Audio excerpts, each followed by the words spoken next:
How deep, how wide, how far, how many is the love of God?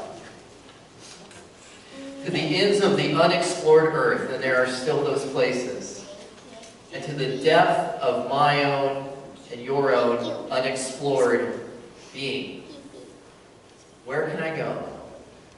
Where can I go where God's presence cannot find me? Love, to me, is one of the great because of its impossibility and improbability, really. It's one of the great things in this world to try to wrap one's head around. Can you fully explain what love is? You can't touch it, but you can feel it. You can't see it, but you absolutely know when its presence is there. It's like a wind, almost. Like a spirit. Love is something that can certainly be described. Love is patient. Love is kind. Love is not arrogant or boastful. It does not insist on its own way. It is not irritable or resentful. Those things do not describe love. And Paul adds, love never, ever ends. Paul wrote one of the great love poems of all time, didn't he? I also this day frame Psalm 139, a psalm that's described in the devotional Bible I sit and read as the inescapable God. That's what it's titled. I describe that in the lens of God's love. Even though, curiously, if you look at it again, you actually don't see the word love one time in the passage. But I would say it is there. Later on, we are taught, after Psalm 139, by Jesus and again by John, that God is love. That love is found wherever the presence of God is found. Therefore, wherever you are, wherever you go, whatever you've done, and whatever it is you do, God's love will find you. Psalm 139 makes it clear that you are never, ever alone. We're going to tackle that for a second. Because I was once described, and maybe this will surprise you, maybe it won't if you've gotten to know me, by a wise introvert of mine when I was kind of struggling with something. She said, you know what you are? You are an introvert who plays the role of an extrovert really well. And when I heard those words out loud, I right away disagreed with her. I said, no, I am a people person. People like me, and I like people. I mean, I won Best Personality in my high school senior year, for crying out loud. I'm a people person. But she was right. She saw me clearly. She had that gift. And I've discovered more and more I have to have my alone time. I have to have time where I live in the sure knowledge that it is just only me there. For better or worse, it is just me alone. And I am almost frightened by the prospect of someone ringing the doorbell or ringing the phone sometimes. It's just me. I say this because maybe you're the same way. Maybe you are. Because I know you're out there too. I know you're out there. Here's what I'm getting at when I say that. Because for some, the idea of a God that is always there, always present, is a little unnerving at times. Always present? Always? No just Nick time, no dark corners to go find where I'm all by myself, no being truly, truly alone. Always there. Yes, Psalm 139 teaches that God would not have it any other way. And its author, David, knows this best. David spent a lot of his life, maybe like you and me, in this limelight as leader of people and as victorious king of Israel. He was in front of people, around people, surrounded by people a lot in his life.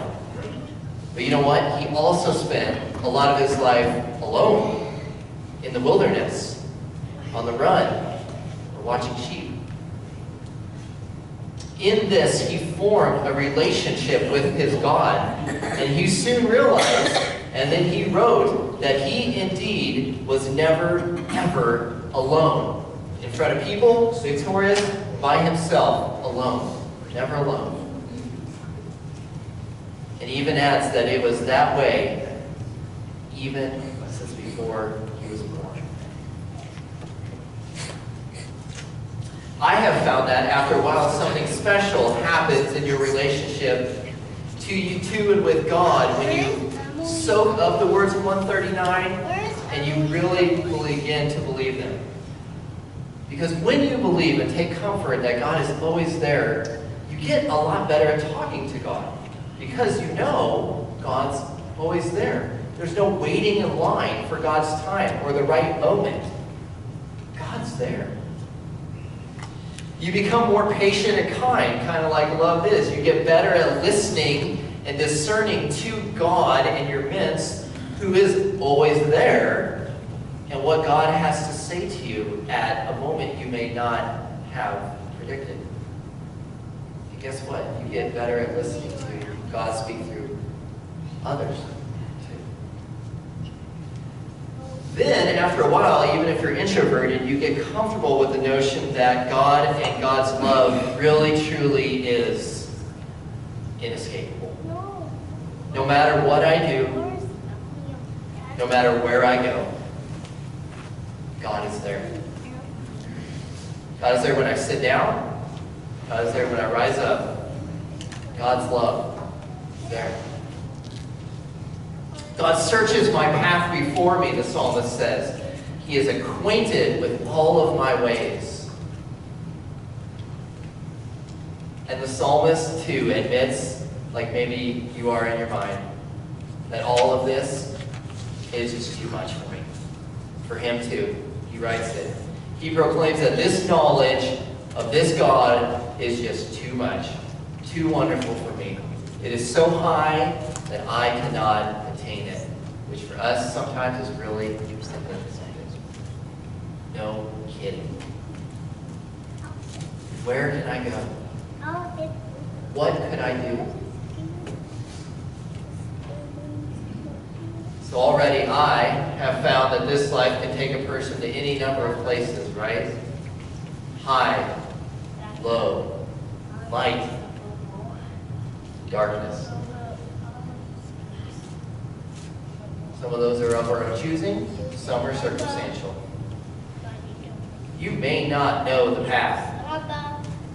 God does. That's what Psalm 139 says.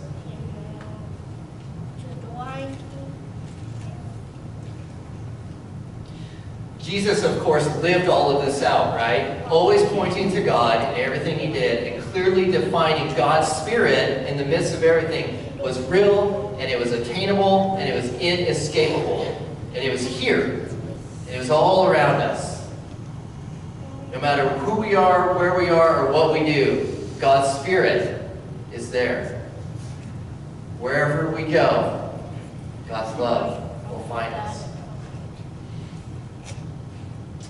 Nancy Tillman is a children's author who wrote a book for grown-ups to read to children. Like children's books and stories, it is meant to be read over and over and over again. Maybe you've read this one. Maybe you haven't. Either way, this morning I would like to read it to you. As I read it, though, this day, I want you to listen for the truths of Psalm 139 and of 1 Corinthians 13. It's written for a grown-up or parent to be read to a kiddo, but imagine for a minute, it's from God to you. It's called Wherever You Are, My Love Will Find You.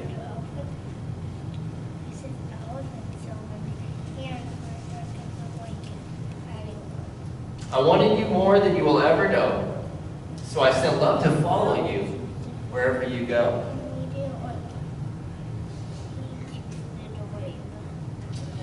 It's high as you wish it. It's quick as an elf. You'll never outgrow it. It stretches itself. So climb any mountain, climb up to the sky. My love will find you. My love can fly. Make a big splash, go out on a limb. My love will find you. My love can swim.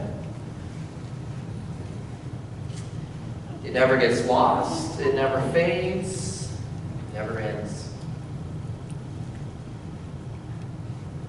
If you're working or playing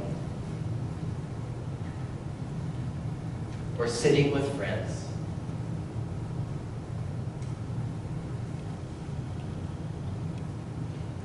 you can dance till you're dizzy, paint till you're blue. There's no place, not one, that my love can't find you. And if someday you're lonely, or someday you're sad, or you strike out at baseball, or think you've been bad, just lift up your face. Feel the wind in your hair. That's me, my sweet baby. My love is right there. In the green of the grass, in the smell of the sea, in the clouds floating by at the top of a tree, in the sound crickets make at the end of the day, you are loved, you are loved, you are loved, they all say. My love is so high and so wide and so deep, it's always right there, even when you're asleep. So hold your head high and don't be afraid to march to the front of your own parade. If you're still my small babe or you're all the way grown, my promise to you is you're never alone. You are my angel, my darling, my star, and my love will find you wherever you are.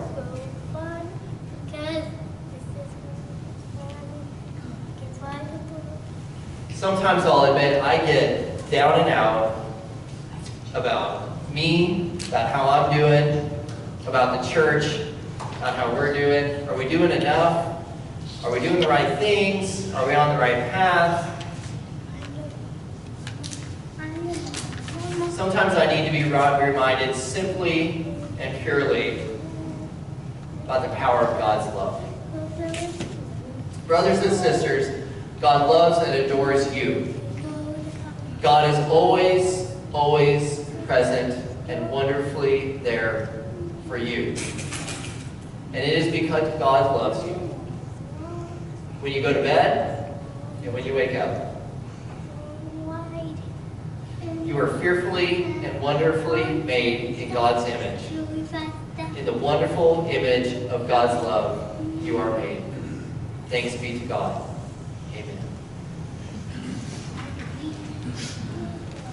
Amen.